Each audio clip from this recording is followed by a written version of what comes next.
La mesure fait partie des 150 propositions de la Convention citoyenne. Elle a été votée hier soir par les députés. Certaines lignes aériennes vont être supprimées en France. Ouais, des lignes intérieures pour lesquelles une alternative en train existe en moins de 2 heures et demie. Très concrètement, Carole Ferry, qu'est-ce que ça va changer?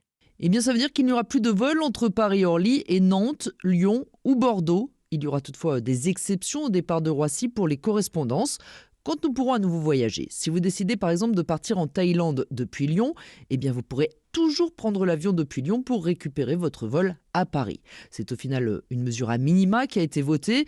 Pour qu'il y ait un véritable impact sur les émissions de CO2, la Convention citoyenne pour le climat réclamait la suppression de tous les vols ayant une alternative en train de moins de 4 heures. Deux arguments s'y sont opposés.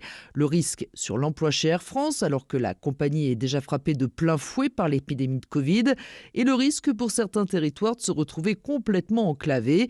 Ce vote entérine finalement ce qui avait déjà été négocié entre Air France et le gouvernement.